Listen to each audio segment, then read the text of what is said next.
going after Renee.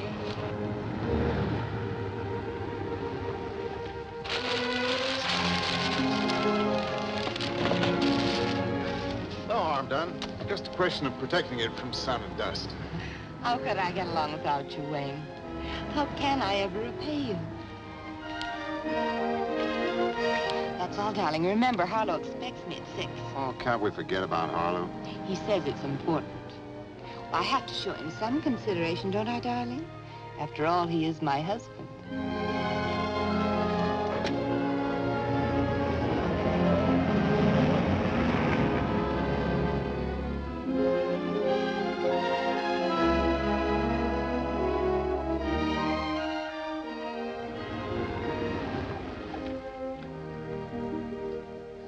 Harlow, Hmm? does your wife drive a yellow convertible? Used to be my convertible. She's here, right on time. Quite a stunning woman, too. You're sure you don't want her back? I don't want her back. I'd like to have the convertible. It's a good car. That her? Yes, Dad. You two stay in the study. Keep your fingers crossed. I'll yell if I need you.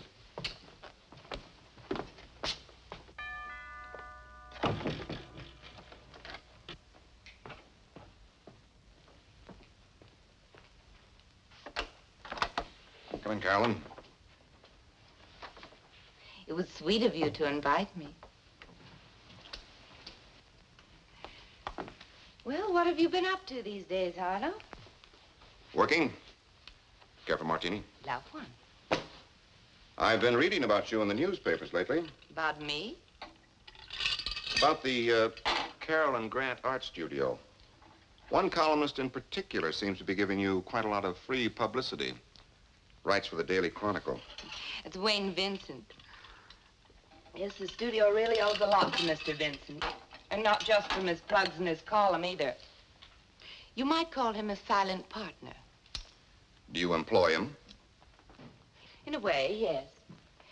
As you know, art critics don't make much money. So on the side, for a small fee, Mr. Vincent helps me select the right paintings for the right prices. Carolyn, I'll get to the point. No doubt you're wondering why I asked you here. Naturally. I want a divorce. Harlow, I seem to recall a certain day, almost 2 years ago, when you and I agreed that our temperaments just wouldn't make for a happy marriage. At that time, I suggested divorce myself. You were the one who wanted this arrangement for living separately. Well, it seems simpler that way. Besides, I never dreamed I'd want to marry again. Sounds like you're in love. Can you think of any reason why I shouldn't be? Yes, I can think of one reason. What's that? You're already married. That's why I'm asking you to divorce me.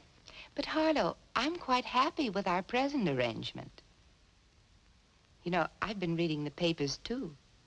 Your company seems to be expanding by the day. Now, why should I agree to a set alimony when under the present arrangement, my own income expands with yours? We're not living together. Yet I pay the bills as if we were man and wife.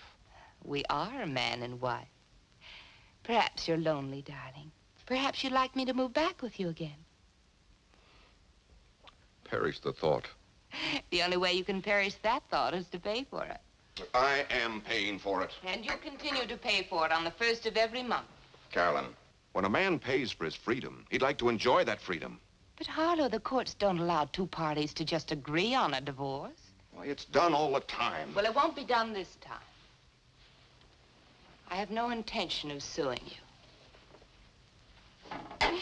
You'd look pretty silly in court, Harlow, darling, trying to tell the court you'd like a divorce just so you can marry somebody else.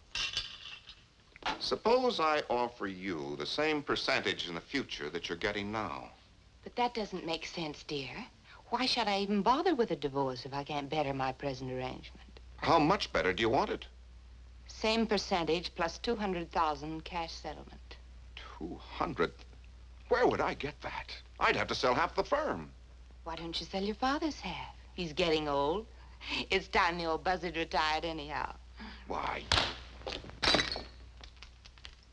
That's the most expensive martini you ever threw away, Harlow. You're just cost you another 100,000. Harlow, losing your temper won't help any. Is this the young lady who changed your mind about marriage? Yes, Louise Nelson. I'm sorry I didn't meet her before I met you. But you didn't, darling. She's cute, Harlow. I'm surprised you don't think she's worth enough to warrant offering me a reasonable settlement. I did offer you a reasonable settlement. Carolyn, if you'll accept his offer, I'll add my check to it. $30,000. $30,000. That's not a settlement, Pop. That's a tip.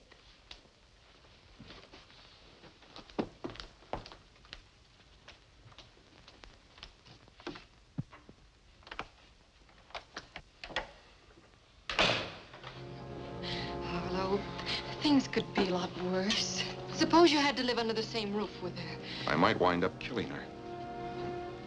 Don't say that. Don't even think it. Well, you can't blame him for thinking it. Any way you look at it, that woman's a witch.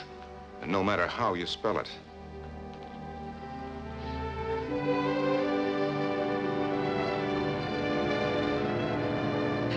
Good morning, Miss Allen. Hi, Otto. I forgot my key again this morning. Will you let me in, please? Oh, sure thing. You don't have to worry about your key as long as I've got mine. I guess in the future I better wear it on a chain around my neck. There you are, Miss Allen. Thank you.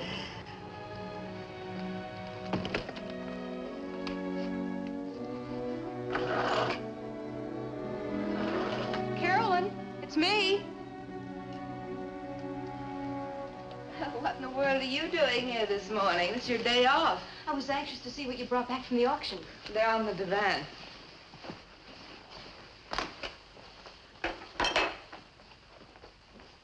Oh, it's lovely. Who did it? Young chap just out of art school. Mr. Vincent heard about him on his last trip to San Francisco. We got it for 75. Mr. Vincent thinks we can sell it for 300. Carolyn, it's an Albert Rene.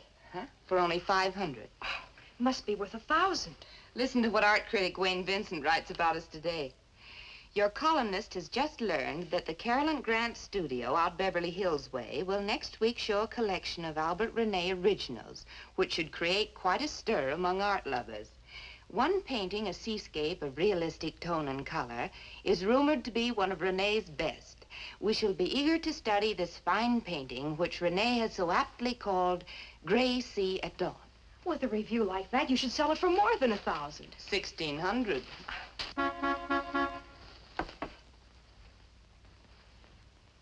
I thought it might be Dick. I told him he could pick me up any time after 9. I'm anxious to meet him, Betty. Where's he taking you? The beach? Newport. He bought a new boat. And you bought a yachting cap for $1.98. Does it look so cheap? Well, honey, I'm afraid you just wouldn't create any fashion news on the yacht club veranda. Dick's not taking me to any yacht club. He keeps his boat right where he works at Bailey's Boat Yard. He says it's not much of a boat. What difference does it make? If it's only a rowboat, he's still the man in your life, and you should dress for him. Why don't you run upstairs and see if you can't find something? Try that outfit I was supposed to wear at the Pacific Yacht Club party. It's more your size than mine anyhow. Oh, Carolyn, you're an angel. If Dick shows up while I'm changing, will you keep him entertained for me? I'll try my best.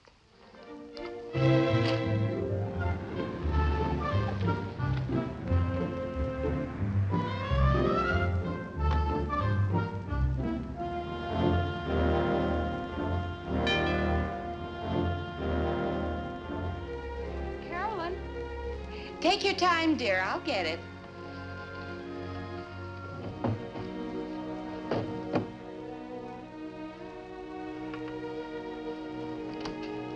Come in.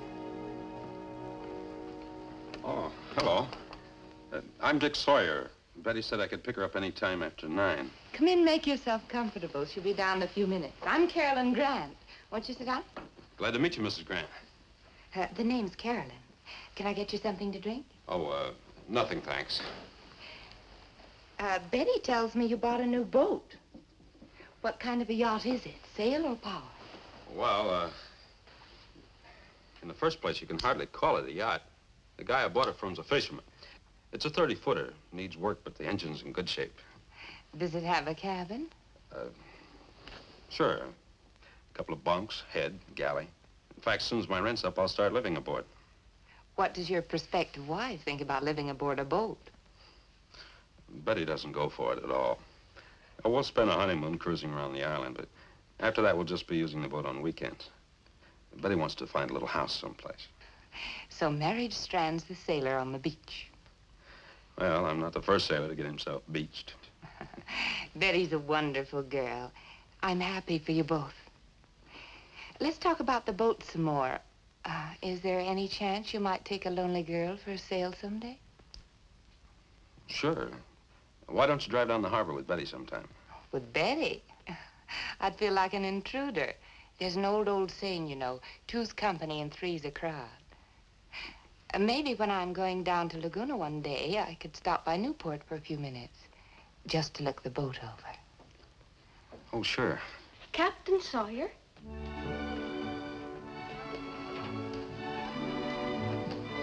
Wow. Say, yeah, the way you're decked out, you should be going aboard Mr. Van Asterbilt's 90-foot yawl. Where do you see the tub I'm taking you to? He calls it a tub and names it Betty the Second after me. I ought to give you your diamond ring back. Good. I'll turn it in on a new anchor. It is your new anchor. Looks like you're hooked, sailor. You bet he is. Thanks, Caroline, for everything.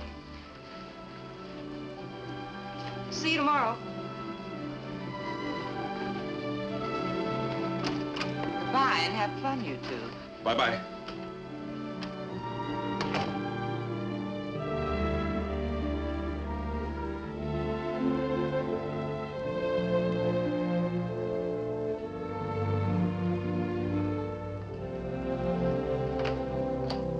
Come on in, honey.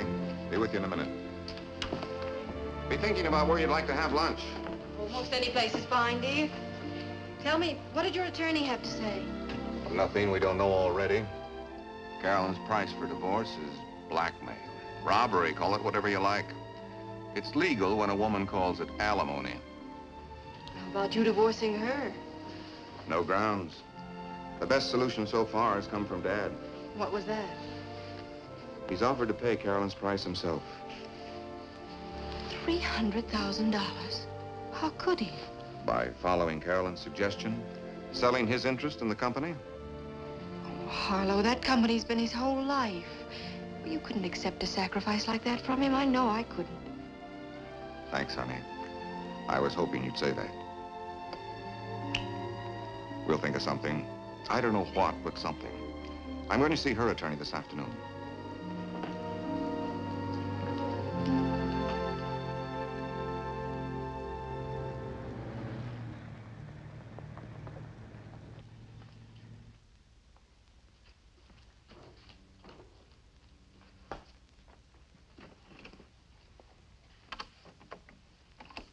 Morning, Beth. Hi.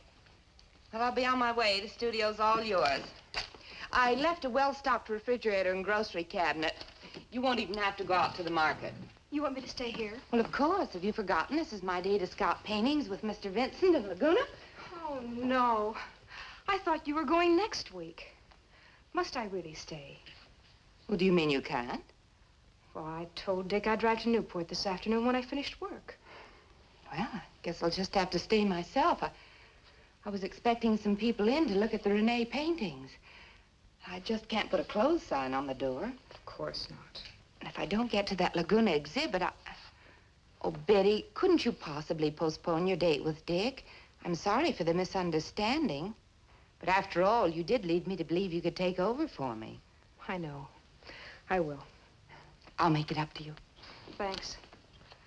Mind if I put in a call to Newport? Of course not. Don't be silly. And tell Dick I'm very sorry for the misunderstanding. Oh, I'm late. I was supposed to pick up Mr. Vincent at 9. If he calls, tell him I'm on the way over. And thanks a million.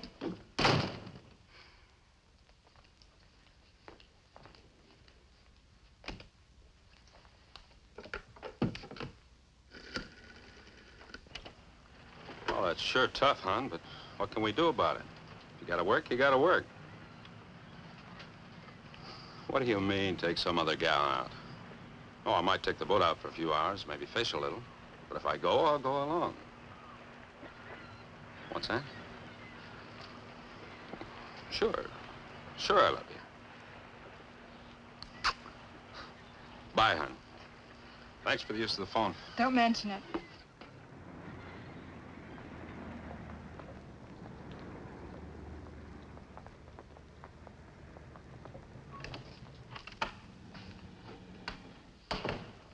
Hi, Mr. Vincent. Morning, Betty. Isn't your boss on the job yet? Why, she left here at least a half hour ago. Left for where? For your place. She thought you'd be waiting for her. Well, there seems to be a bit of a mix-up. Do you mind telling me why she thought I'd be waiting for her? Well, for the lagoon exhibit. But that's next week. That's what I thought myself. Oh, I hope you're right. Are you sure? Of course. As a matter of fact, I should be flying to San Francisco. If something unexpected hadn't turned up, I'd be on the plane right now. Must have slipped Carolyn's mind. Guess she got mixed up on her dates. Oh, I think she'll realize that when she finds I'm not there. If she left half an hour ago, she should be back in a few minutes. Will you wait for her, Mr. Vincent? She's expecting some people in to see the new paintings. I'll wait. Thanks a lot.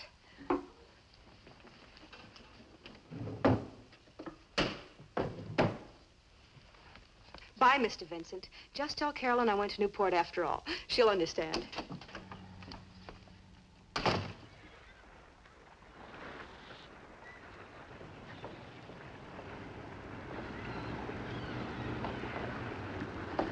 Hello. Where can I find Mr. Sawyer? Dick, he's on his boat, Betty the Second. Dick, someone to see you. Thank you. Oh, hello there. Hi, Skipper. Mind if I inspect your ship? Glad to see you, Mrs. Grant. The name's Carolyn, unless you're mad at me. Oh, why should I be mad? Because I made Betty work today. Well, work's work. I was passing on my way to Laguna and thought maybe you'd show me your new boat. Sure thing. You might find it kind of messy. I wasn't expecting visitors. All looks very neat to me. Like me to show you around? Do you mind? Not at all. The engine's a Grayson Marine Master. I'd much rather have one of those new baby diesels, but beggars can't be choosers. A lot of special equipment came with it. Automatic pilot, ship-to-shore phone, even a new pump in the live bait tank. Oh, what are those long poles? Outriggers. They keep your lines from fouling when you troll. Troll? I guess I'm pretty stupid, Dick. I don't know what that means either. Well, you run your fish lines out over the end of the poles, and swing the poles out to each side of the boat, and then throttle down the slow speed, keep chugging along, you catch a fish. I hear there's a big run of albacore outside the harbor right now. I'm going out and see if I can't catch a few. Oh, I'm sorry that I'm keeping you from fishing. I'm in no hurry. Anybody going with you? Well, Betty was. Until I was mean enough to make her work. Would I be even meaner if I replaced Betty on this fishing jaunt? How long do you expect to be out? Oh, a few hours, I guess. Mind if I go along? Well, not if you don't mind getting salt spray all over your clothes. There's quite a chop in the channel today. I don't mind, not if you'll teach me how to catch albacore. When do we start? It's as easy as this.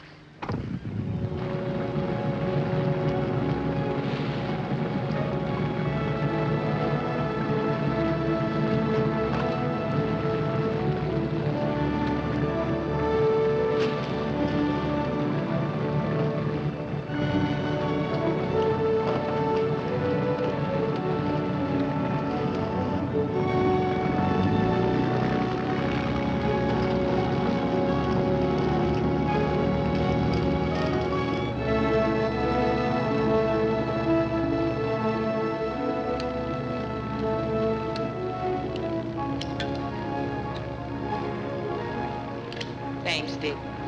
You're welcome.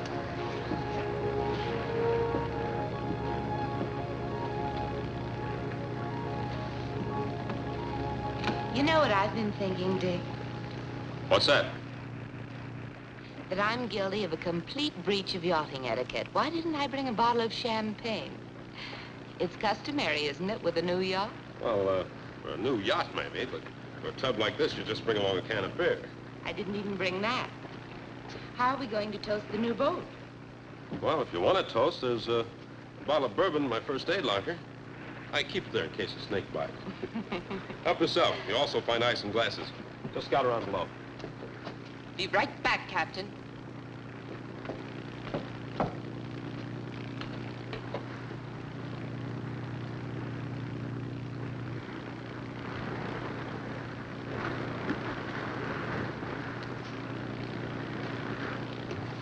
Find everything you need down there? Everything but the ice. Oh, it's in the locker under the galley sink. I'll get it for you. Oh, is it safe for you to leave without anybody steering the boat? Somebody is steering the boat. Iron Mike. Now, don't look so puzzled. Iron Mike's an automatic pilot. Can hold a course as well as any helmsman. It's amazing. How far can this mechanical captain take us? Well, we either hit something or run out of gas. How do you like the boat so far? I like everything about it, Dick. I especially like Iron Mike.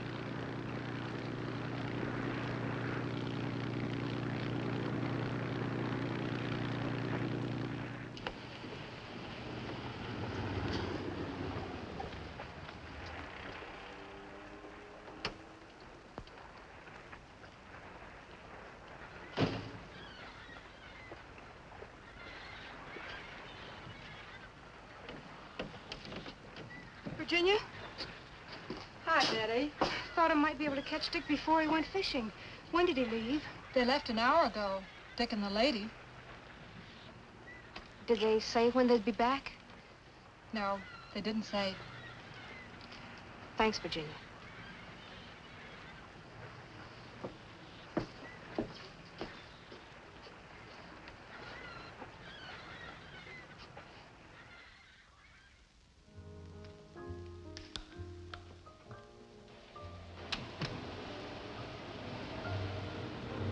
I'll park it, lady.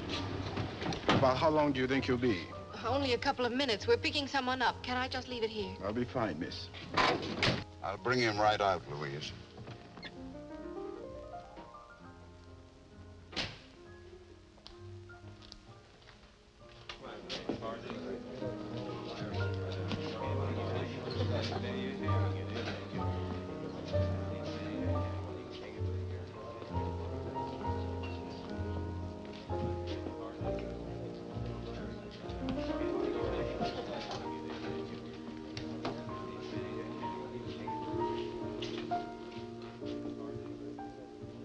Dad, We've been looking all over town for you.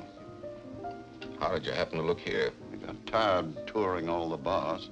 We started to phone. Louise is outside. You've been pretty worried. I've been pretty worried myself. Let's be sensible, boy. You can't solve your problem with that stuff. Then how can I solve my problem? You tell me. Yes, sir. What'll it be? Oh, thank you. We're leaving. I hate to have Louise see you like this, but you've kept her waiting long enough.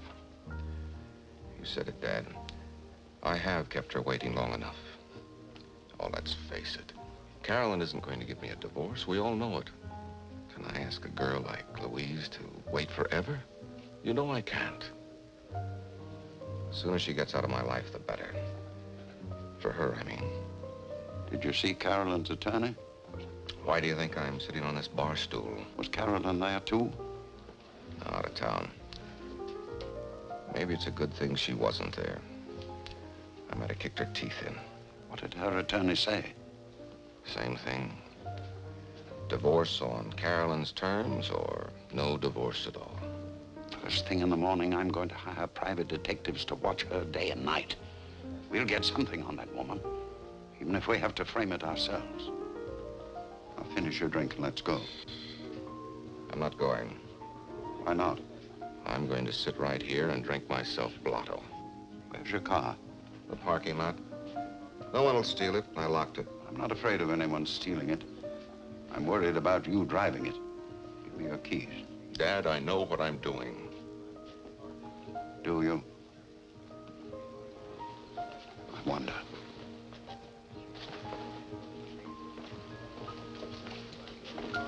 Sandy, fill it up, will you?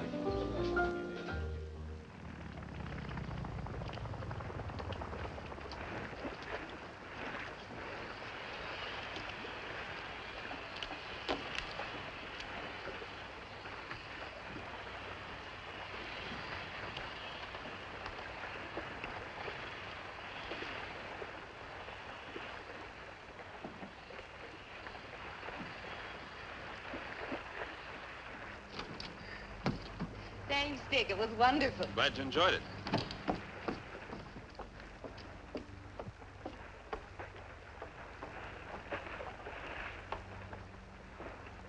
too bad we have to say goodnight, but at least we don't have to say goodbye. Don't we? There's a dinner dance at the yacht club next Saturday night. It's formal. You'll have to wear a tuxedo. But it'll be a grand time, Dick, just for the two of us. You will take me, won't you? How can I? Why not? Well, because. The first reason, I think you forgot something. You're married. Harlow? Don't be silly, darling. I can forget Harlow. But I can't forget Betty. That's reason number 2. Is there a third reason? I don't own a tuxedo. When a guy like me buys a boat, there just isn't any money left for one of those yacht club waiters. I'll buy you one. There's a men's tailor right in my court. Are you kidding? You think I'd let a woman buy me a suit of clothes? Why not, if she has the money and if it pleases her to buy you a present? Wouldn't please me, and I don't think it'd please Betty either. Well, does she have to know? Carolyn, let's get something straight. I gave a ring to a gal named Betty Allen. I gave it to her for keeps. Well, I'm afraid she'll give it right back to you, darling, when she finds you invited me on the little rendezvous on your boat today. Now, wait a minute, Carolyn. Let's get something else straight. I didn't invite you on that boat today. You invited yourself. That's not what I'd tell Betty. Oh? What would you tell her? Oh, I'm sure I could invent quite a shocking incident if I had to, darling. You mean you'd tell her a batch of lies? Well, only if you forced me to. Only if we don't have our date. I don't seem to get this. Are you trying to blackmail me? Oh, that's a nasty word, darling. I must ask you to apologize, and then you can kiss me goodnight. Oh, Dick. Betty said to give you this whenever you and Mrs. Grant got back.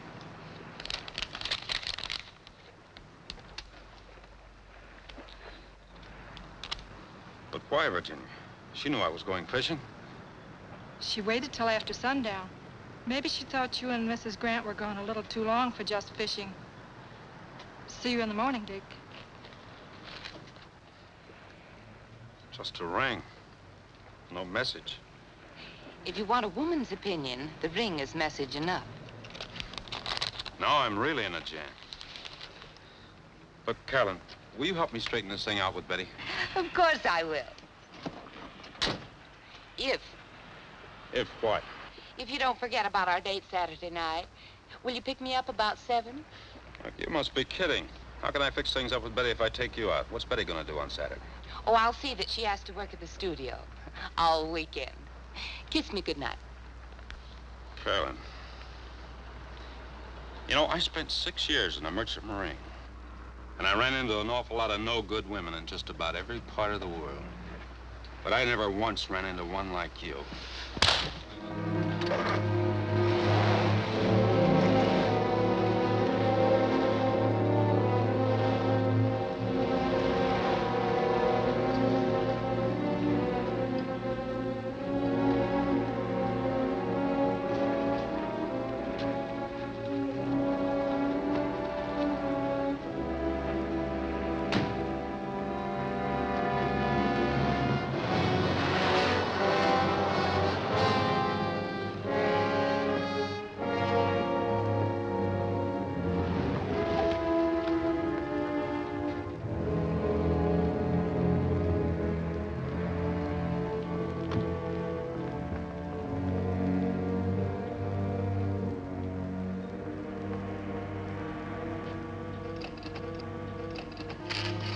Hello.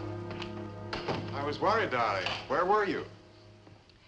I don't suppose Betty came back here, did she? Yes, she was here earlier. She seemed quite upset. What happened between you two? What did she tell you? Oh, nothing, but it was obvious that something had happened. She dropped by to pick up a few personal things. Said she wouldn't be back. That she was quitting her job.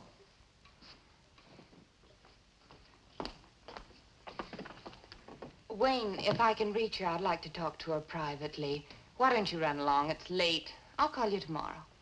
She said earlier this morning that there'd been a bit of a mix-up about the art exhibit. Did you really drive all the way to Laguna, or where did you go? Wayne, I am well over 21, and you don't happen to be my husband. I see no reason why you should demand to know where I went. I wasn't demanding. I was just wondering. And speaking of where I was, where were you? I thought you had to fly to San Francisco today for the paper.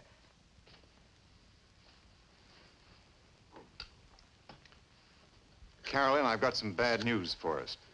I won't be flying anywhere for the newspaper again. They found out about us. About us? What do you mean? About my using the column to foster a private enterprise. Very serious offense in the newspaper business. They dismissed me without notice. Oh, don't worry about that, dear. With your talent, you can easily get a column into some other paper, and then we can just go on as before. Why don't you try the Star-Dispatch? They sell more papers anyhow. And if they sell more papers, we sell more paintings. No, you don't understand. I won't be able to write a column for any newspaper in the country, or any other type of publication for that matter. You mean you've been blacklisted? I'm afraid so. This really is serious. Without the help of your column, my sales are bound to drop. But I can still help you buy. Well, how much buying can I do if my sales drop off to nothing? We'll retrench, Carolyn. After all, we have one thing to be thankful for. We still have each other. But you have no job. What do you expect me to do, support you from now on? No, of course not. I can find some other work in another line, something not in the art field. Well, what else do you know except in the art field? What good are you to me if you work in some gas station? If I need my car washed, I can stop down at the corner. Good night, Wayne. I don't believe it. I lose my job, my career, my future in the art business, all for you, and now you throw me out. You never cared for me at all, did you? Let's not be silly, Wayne. If it's love I wanted, I'm still young enough. I don't have to settle for a man your age. Oh, don't be an old fool! I'm sorry.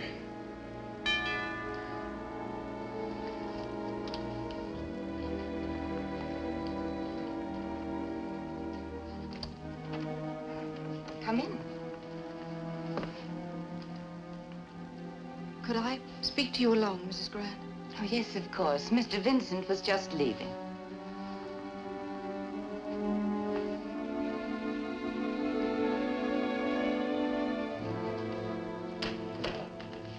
Will you please be brief? It's late.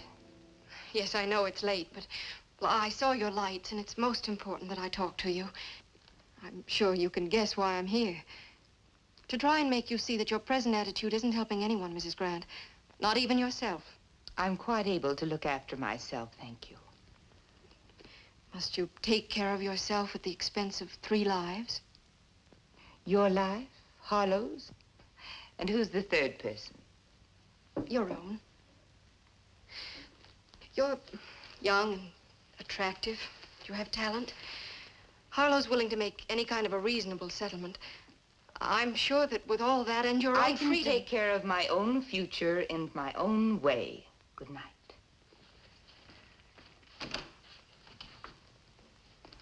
You'll regret this, Mrs. Grant. Am I to take that as a threat? Take it any way you like.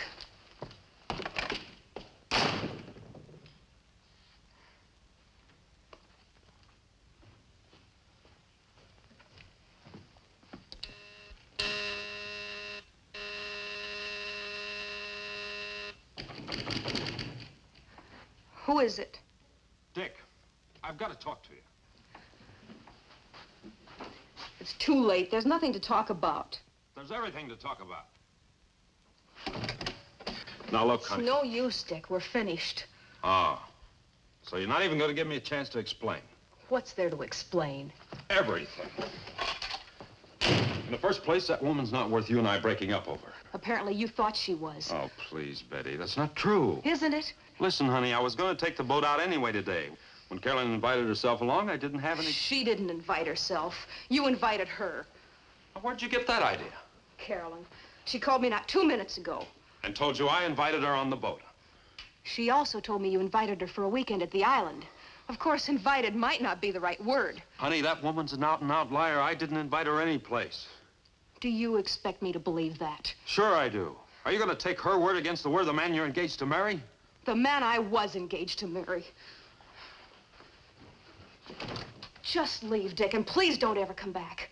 Maybe there's still a chance for you to lure Carolyn on your boat again. And no doubt you can. I know Carolyn. Yeah, but apparently you don't know me. If I ever get her on that boat again, it's going to be for one purpose only. to shove her overboard right in the middle of the Pacific Ocean.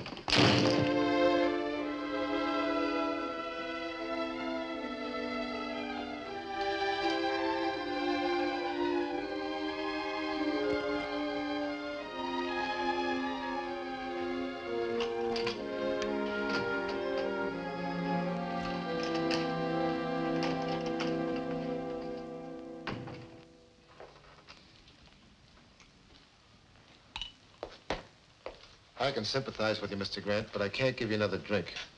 Look, it's after 2 in the morning. I've got to close up. Okay. Shall I call a cab, sir? I'm gonna walk. If I'm able. You won't try to drive, will you, sir? I can't drive. Boy, did I get plastered tonight. I can't say as I blame you, Mr. Grant. That wife of yours is half the louse you say she is. It's enough to make a man want to... You're absolutely right. With a dull knife. Don't do it, Mr. Grant. No woman is worth a man going to the gas chamber for. I'm not so sure about that. This one might be worth it. Good night, Sam.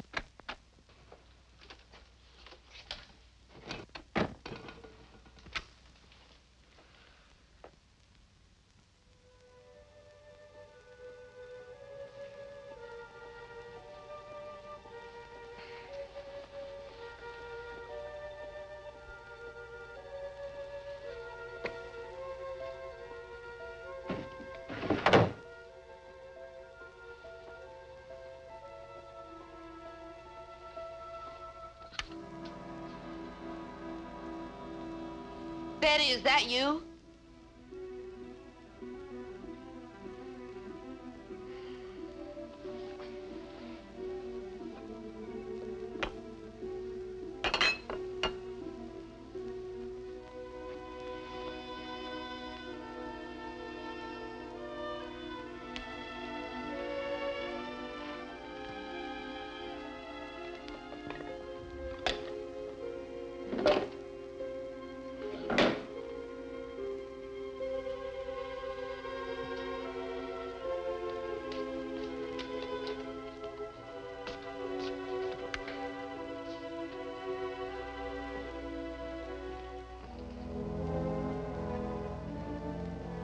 Oh, don't.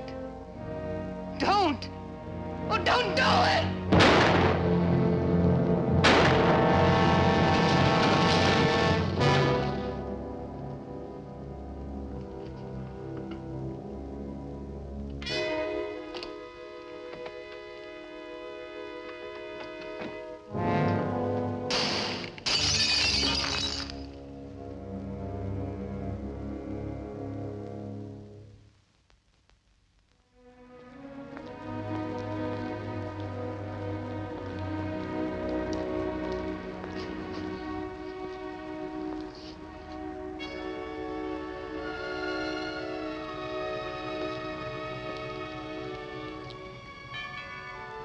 Mrs. Grant? Mrs. Grant! It's Otto!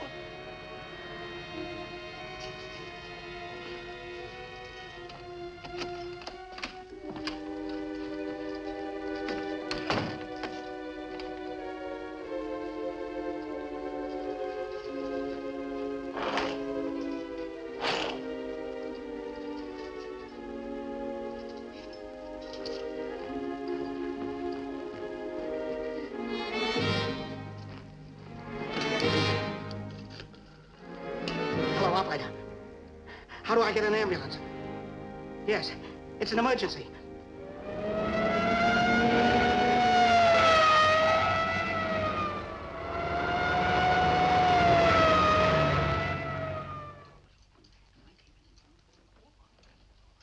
You want any more pictures, Lieutenant? I'll have to go out to the car and get some flash bulbs. That's all right, we're covered. That'll be it, boys.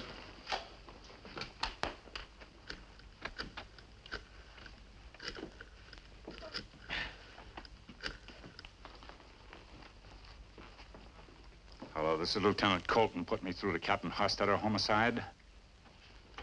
Teddy, here's the score. Full names, Carolyn Ellenson Grant, age 29, married, but she hadn't been living with her husband for 2 years. They didn't get along together. Sure, I'll talk to the husband. Name's Harlow Grant, connected with some local chemical company. I got his home address from the man who found the body, Otto Peterson. He's the janitor here. Caretaker, sir. Oh, caretaker. Anyhow, he also gave me the address of a young woman named Betty Allen. Seems she worked for Mrs. Grant in the art business, but they had a disagreement. And Betty Allen quit her job. Sure, I'll talk to her. I sent Wells to pick them both up, the husband and the Allen girl.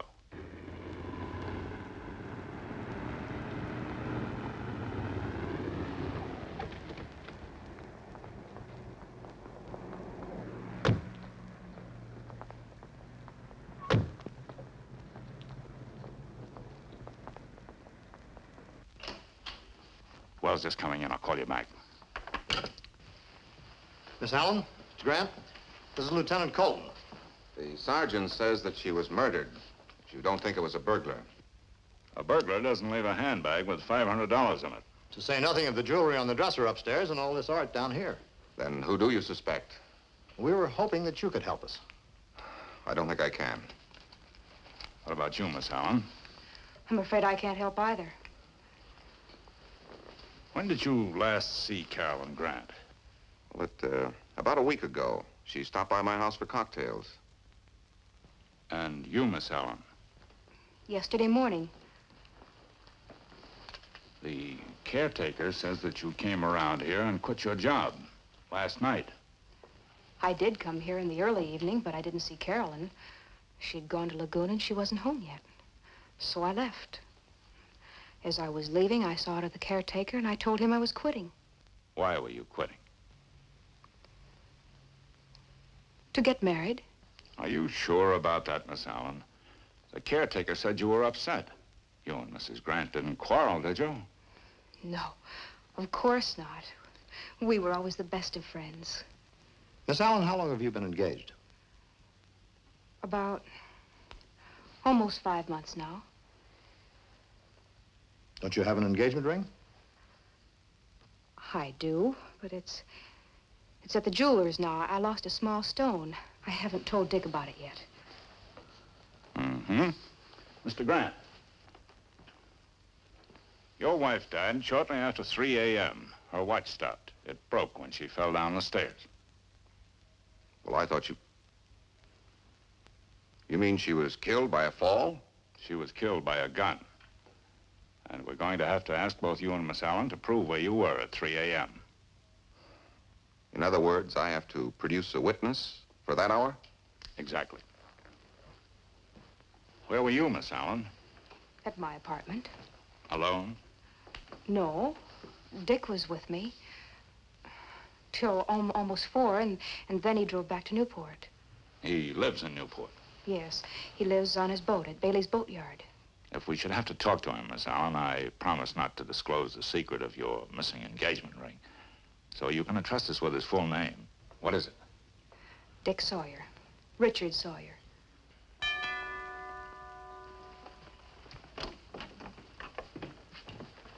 I'm Wayne Vincent. I've been a friend of Mrs. Grant's for quite some time. This is quite a shock. I stopped by to see if she'd have breakfast with me, and I saw the police cars outside. The caretaker told me what had happened. When was the last time you saw Mrs. Grant? Last night. Where?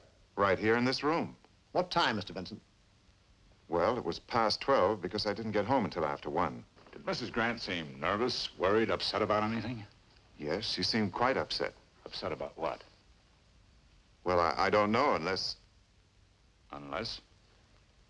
A young woman came calling on Mrs. Grant just as I was leaving. Do you know who she was? Yes. Carolyn pointed her out to me one night in a cafe. Her name is Louise Nelson. She told me that Harlow Grant and Louise were keeping company. And where can we find Louise Nelson? 914 Longwood Avenue. All right, Sergeant.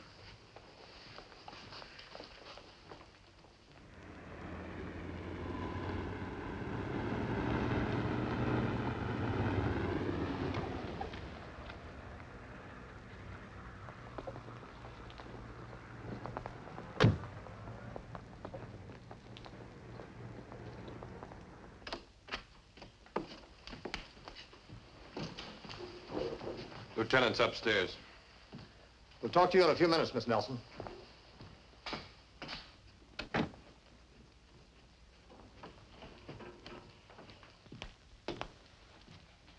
Find anything? I wish I could. Did you find that Nelson girl? Yeah, she's downstairs. And guess why she came calling on Carolyn Grant last night? It seems that Louise Nelson and Harlow Grant have been wanting to get married. But Mrs. Grant wouldn't go for the divorce, except on her terms. What terms? Half of Grant's income plus $300,000 cash. He couldn't pay it? He wouldn't if he could. Let's talk to her.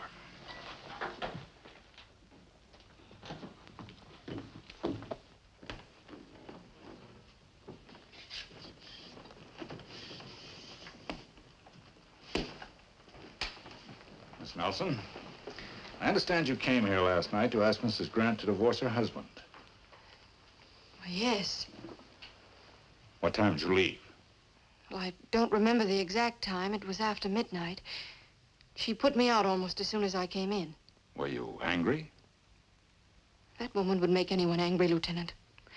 She was greedy and vicious. Miss Nelson, do you own any kind of pistol, revolver, automatic? No. Why do you ask? How about you? Own any firearms? Well, yes. As a matter of fact, I have a small collection of handguns. Early dueling pieces, derringers, things like that. Anything modern? Cartridge gun? Foreign makes, early automatics. Mr. Grant, did you come here yourself last night? No. I was in a place called the King's Tavern, getting myself plastered. Did a good job of it. Meaning that you stayed till closing time? And until I woke up in my car in the parking lot. About 5 o'clock this morning. Well, Mr. Grant, I'll have to ask you to come along with me. Where? King's Tavern. It'll be all right, Louise.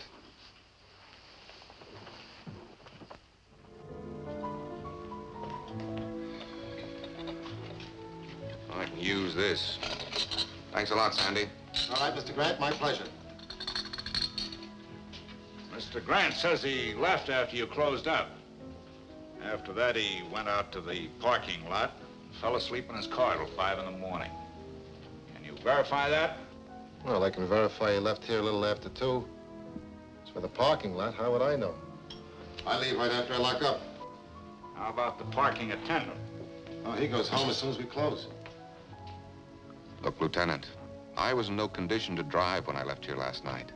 So I went out in the car and slept it off. But nobody saw you between the hours of 2 and 5. What kind of a mood was he in? Happy drunk, sleepy drunk, fighting drunk? What? Well, I guess you'd call it a bitter drunk.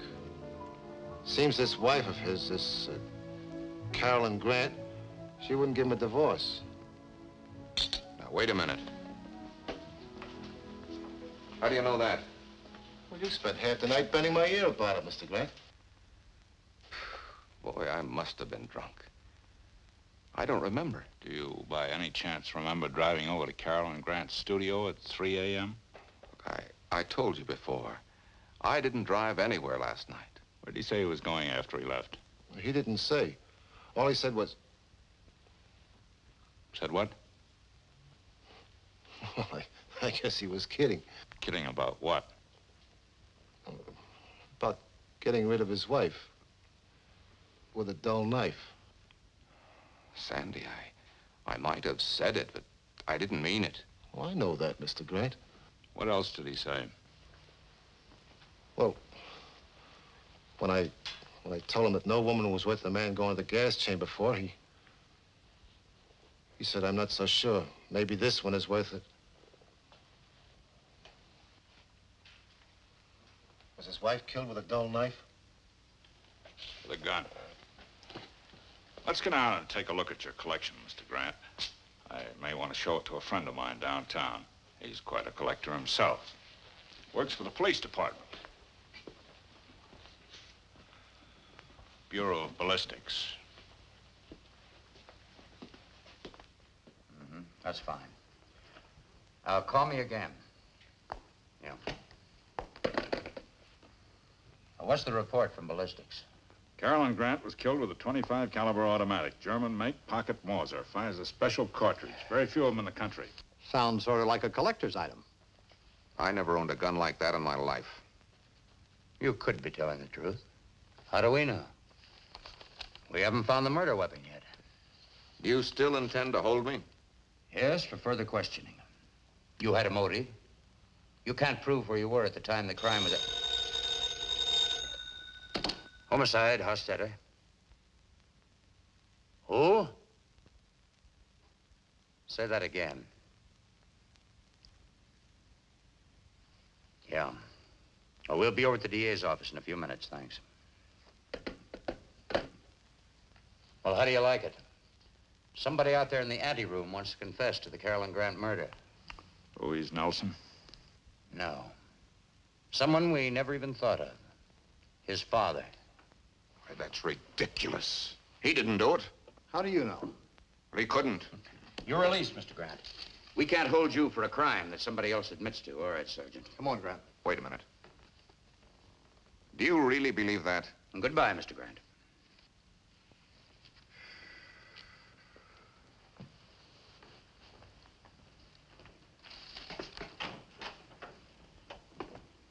Do you believe it?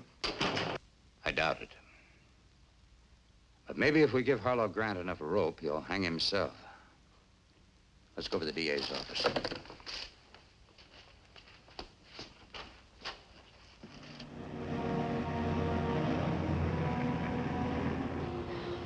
Harlow, there must be something we can do to help your father. Maybe there is. Do you think we can get into Carolyn's studio? I don't know why not. The place is legally yours now. I mean, do you think the police will let us in? I think so. They turned the studio upside down, but they finished about noon. I heard the police captain tell somebody it was all right to let the caretaker have his key back. Drive there, will you, honey? We'll ask the caretaker to let us in. Why? Well, for one reason, I want to dispose of Carolyn's personal belongings.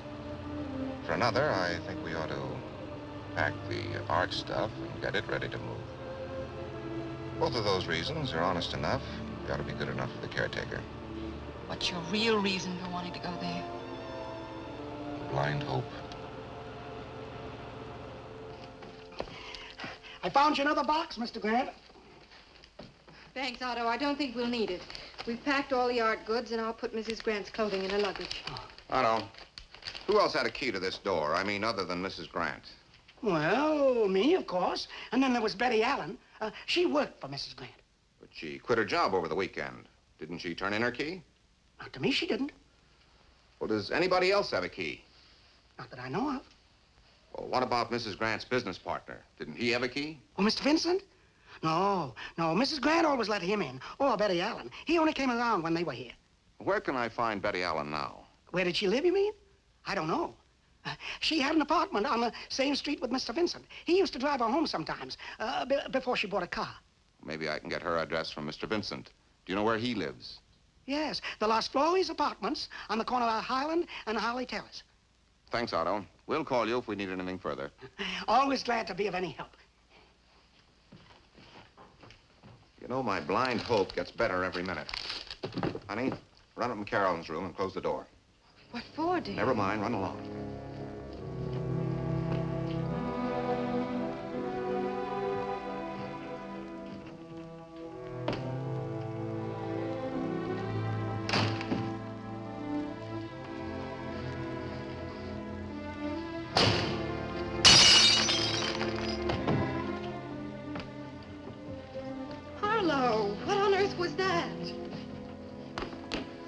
If you break a window, if you shatter a pane of glass in the dead of night, it makes a noise. Now, even if Carolyn were asleep, that noise would awaken her with a start. Now, she had an extension telephone by her bed. Why didn't she use that phone to call the police? I don't know. Why didn't she? Because when that window was broken, she was already dead. And the person who broke that window wanted the police to believe that that was the way they got in. Actually, she got in with a key. She? Betty Allen had a key. What was her motive? She said she and Carolyn parted the best of friends. She might have been lying, But she also had an alibi. She was with her boyfriend at the time of the murder. She might have been lying about that, too. She said her boyfriend lived on his boat in Newport. No sense in wasting a drive if neither of them happened to be there. Operator, I'd like some information on her number in Newport. Bailey's boatyard. Dick Sawyer. No, his station wagon's not here. I think he had to drive to town. Do you happen to know if a Miss Betty Allen is with him? Betty? Oh, no. She wouldn't be with Dick, not anymore. They broke up. They what? When did that happen? Carolyn and Betty Allen did have a fight. And guess why? No, no, thank you. No message. Carolyn busted up Betty Allen's engagement to Dick Sawyer. I thought this Allen girl told the police that she and Carolyn got along fine. Oh, she lied. I wonder who she's covering up for, herself or her boyfriend. I'll ask Wayne Vincent where she lives. I'll go with you. No, no, honey. If Betty Allen does have a .25 automatic in her hand, I don't want you with me. I'll borrow your car. You run upstairs and finish that packing. I wish you wouldn't go alone. Can't you call the police? No, I've got a hunch I'll do better if I just walk in on her. Got the keys?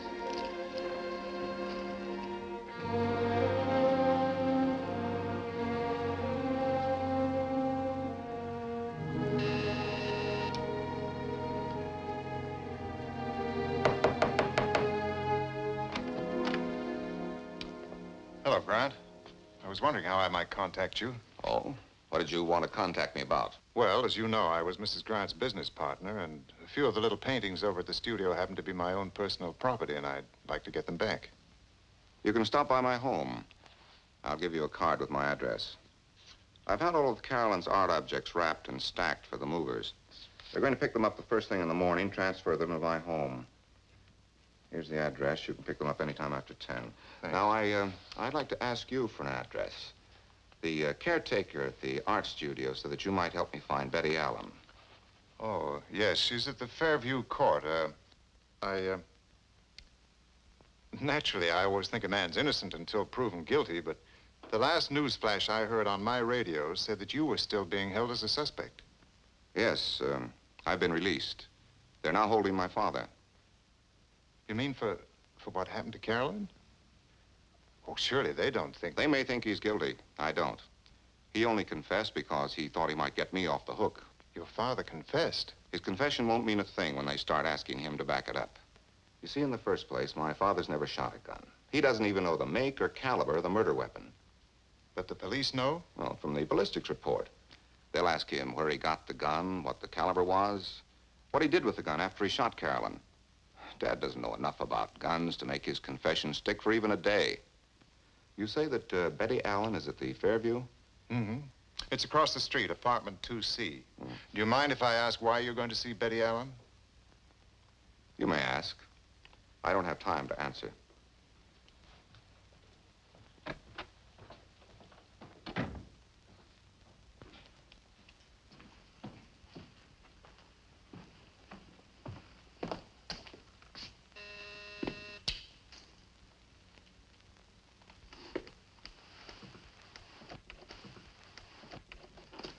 May I please see you for a moment, Miss Allen?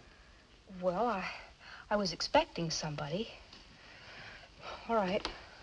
I see you haven't gotten your engagement ring back from the jeweler's yet. That is the story you told the police, isn't it?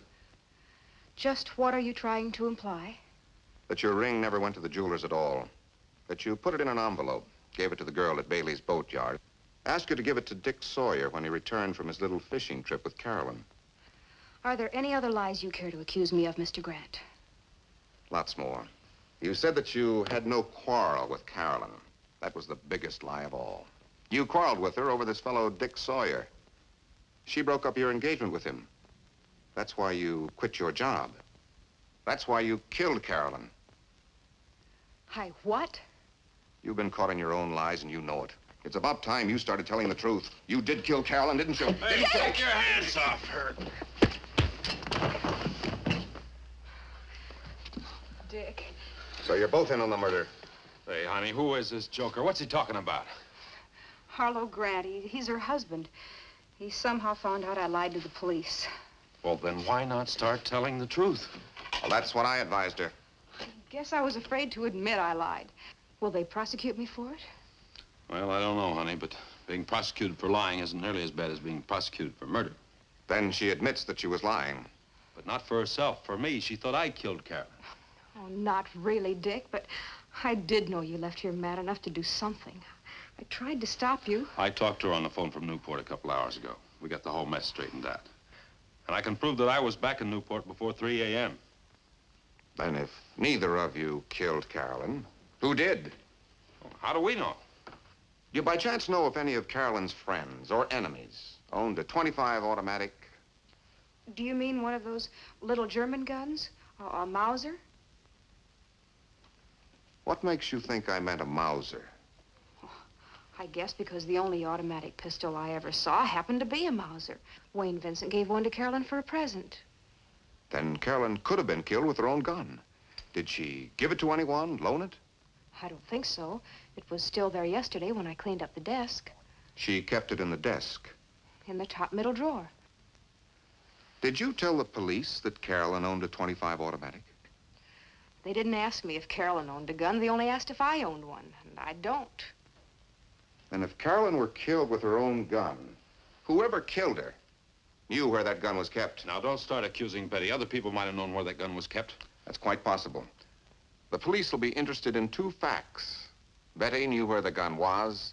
She has a key to the studio. I don't have a key. I did have, but I left it there when I quit. You left it with the caretaker? No, I left it with Wayne Vincent. He stayed at the studio yesterday while Carolyn was supposed to be in Laguna. Then Wayne Vincent had a key last night. He had your key. I guess so, unless he gave it to Carolyn or to the caretaker. Well, did Vincent know where Carolyn kept the gun? I suppose so. He used the desk quite often. Wayne Vincent had a key. He also had access to the gun. Can you think of any reason why he might want to kill Carolyn? Not unless she messed up his life. Like she almost messed up ours. Well, thanks for everything. Thanks a lot.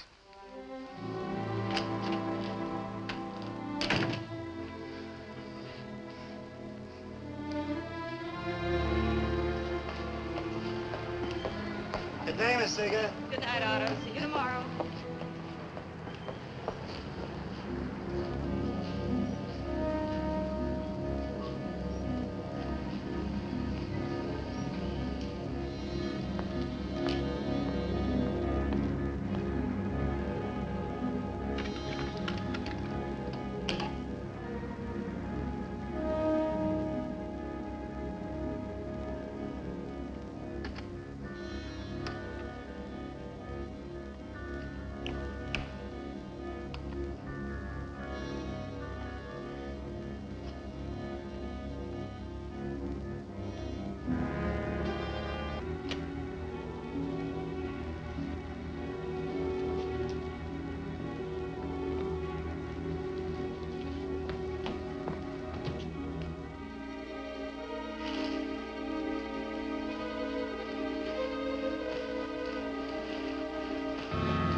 Hello.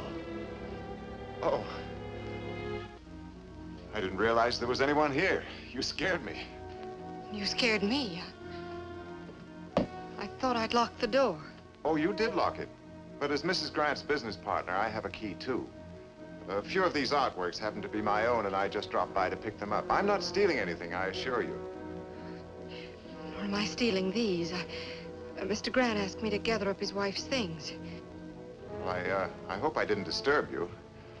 I'll just take a few minutes, and then I'll go. You're not disturbing me in the least. If you don't mind, I'll go on with my job. Mr. Grant's calling for me in just a few minutes.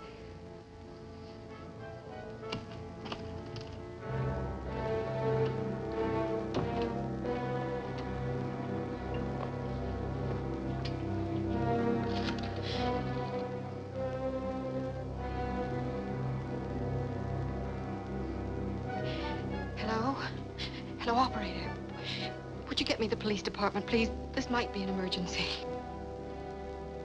Hello? Hello, would you connect me with either Captain Hostetter or Lieutenant Colton right away, please? Hello? Hello? Yes, homicide office. Hello? Hello? Hello, operator? Operator!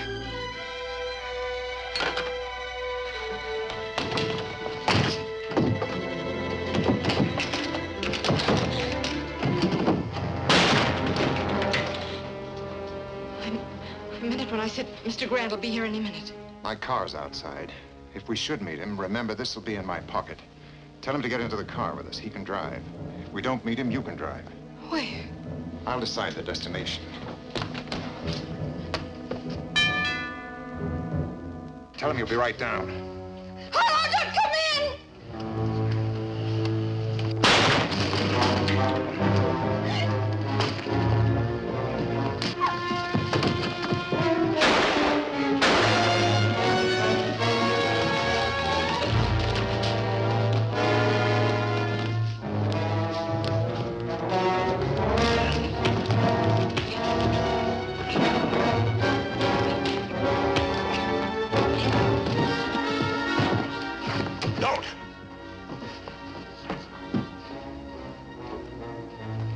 I'll kill her if you make one move. She's standing right where Carolyn stood. Do you want to see her fall down the steps like she did?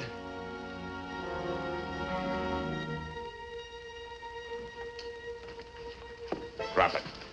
All right, Vincent.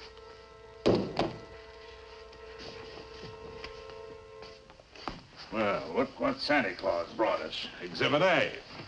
He took that gun out of his pocket and hid it in one of the packing cases. I was on the balcony. He didn't see me. He put the gun in one of the boxes because I was dumb enough to tell him that the boxes were being delivered to my house. Why? Because he knew that the Grant family was already in hot water. And planting the gun on the Grants would drown them. You fellas sure got here at the right time. A guardian angel must have sent you. Your guardian angel goes under the name of Captain Hostetter. He's had us tailing you ever since you were released. You follow us now to headquarters. Yeah, I'll be with you in a minute.